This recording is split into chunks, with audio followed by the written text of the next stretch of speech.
Alright, so it's the international break this week coming up. We've got 2 matches for England in the World Cup qualifiers, both being played at home against opposition we would expect to beat.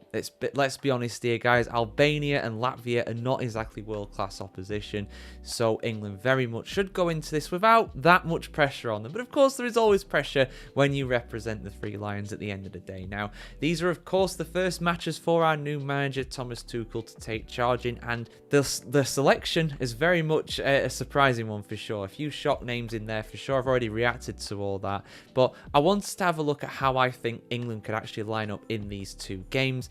Now, a lot of people have been thinking that Thomas Tuchel is going to play 3 at the back or 5 at the back, depending on how you look at it. 3 in the centre, 3 in central defence, 2 strikers and 2 wide players playing as wing backs. But the more I look at this, the more I think to myself, actually, this team looks a lot balanced. I mean, given the players that are being selected here, it looks a lot more balanced actually as a 4 at the back formation. So I'm going to go over how England could line up, in my opinion, when it comes to both a 5 at the back formation or a 3 at the back, depending how you look at it, and also a 4 at the back, a 4-2-3-1. So let's start with the 3 at the back here, or the 5 at the back, depending on how you look at it. So I've gone with Pickford in goal. And now, by the way, before I go into this lineup, this is the one against Albania. I expect us to put a full strength side out against Albania for the players that we've got. Latvia, I do expect us to rotate quite a bit, so the more inexperienced players will more likely get a shot in that one, whereas the more experienced players, the true first teamers, will get a run out in this one. But I've gone with Jordan Pickford in goal, again, most experienced English goalkeeper. I'm not a massive fan of Pickford in general, but he's never let England down yet. I don't think he's that good for Everton, but like a few England players, they play better for their country than they do for the club, but that's just my take anyway. But yeah, very experienced England player is Jordan Pickford. Over 70 caps now, unbelievable, that has flown by. For the defence, I've gone with 3 central defenders with this one, as you'd expect with this formation. I've gone for Dan Burn to make his England debut at left centre-back, Mark Gahey in the very centre of the defence, and Ezri Konsa kind of like the right centre-back there as well. I mean, there are other options. I mean, you could potentially put Kyle Walker in there as a right-sided centre-back. I've gone with Reece James as the wing-back on the right, so maybe you could fit Walker in there. Potentially, you could have the likes of Kwanzaa being there as well. That's also a possibility, but I would go with Konsa personally, just because he's a bit more experienced in there, is the Villa centre-back. And at left-back, I've gone with Tino Livramento. Of course, Dan Burn can play as a left-back, but I would rather have Burn as centre-back personally, especially in a game like this when you would expect England to really go out and try and win this game quite comfortably. We're not really going to be sitting back and defending much in this one, so you want a pacier full-back or a pacier wing-back, as it were, for that. In central midfielder, of course, 3 central midfielders with this. I've gone with Jude Bellingham, Declan Rice, and Curtis Jones. A bit of creativity in there as well, a bit of forward-thinking as well from 2 of those 2 central midfielders. And of course, Rice can ping some absolute balls across the field, no doubt can the Arsenal midfielder.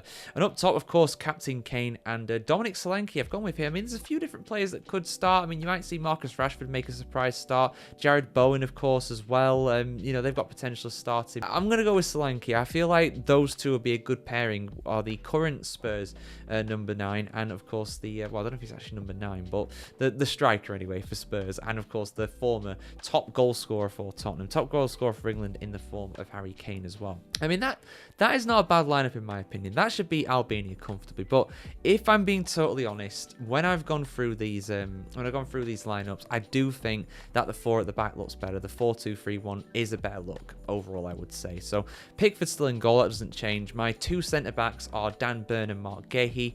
I've gone with Reece James as right back and Livramento as left back. The only change there really is Konsa being on the bench instead of starting.